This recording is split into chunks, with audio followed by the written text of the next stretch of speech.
check in with our chief technologist from First Rule.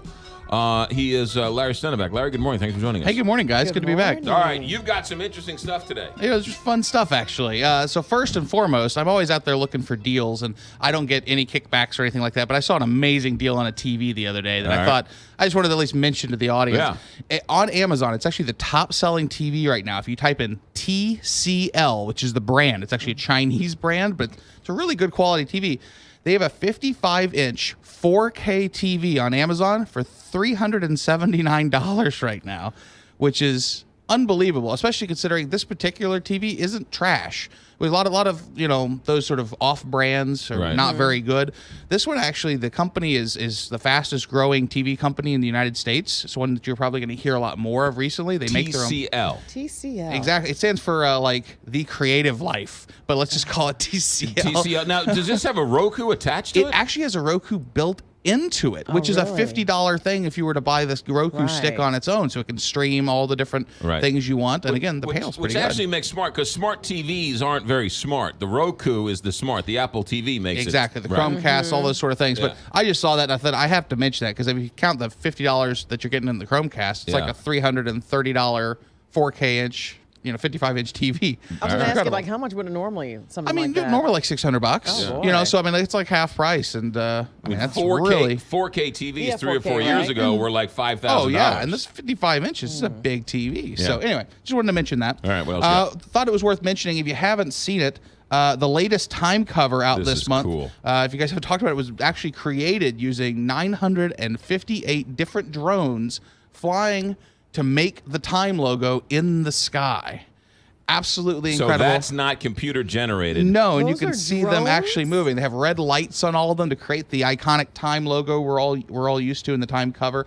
It's one of those things I can't really elaborate too much on it, other than to tell you, if you haven't seen it, go to YouTube and check out the But the video. story is basically about how drones are going to change our life, and that you're going to call up for medicine and the drone is going to drop it off at your house. The capability and disruptive factors of drones. But it's just incredible to see, almost 1,000 drones in unison working together to create something that's amazing. Otherwise you'd have to do in post, like you're suggesting. Yeah. Right. So another interesting thing to watch this week, if you haven't seen it, just the other day, Virgin Galactic did their second supersonic test flight of their spaceship that they're going to be piloting people up to space for space tourism. Really fun to watch. And again, if you dig the NASA or any of the space launches or something like that, it's just really cool. Highly recommend that you go out and watch. They broke Mach 1.9 and got to an altitude of 114,000 feet in 31 seconds.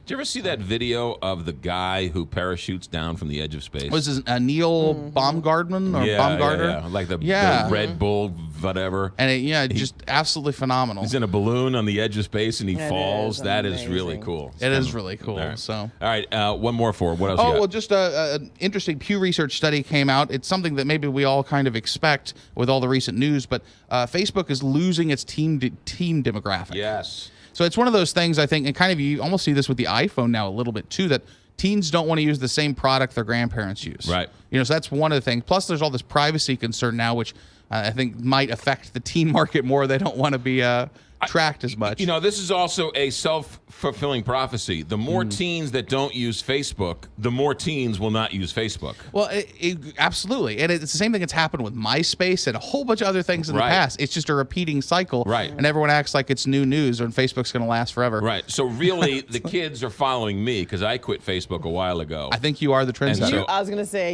he is a trendsetter. I am the teen trendsetter. Maybe they'll go back to encyclopedias, Kelly Jackson. Did you ever think of that? Man. Larry Stennebeck with us from First Rule. Got some good stuff. Thanks for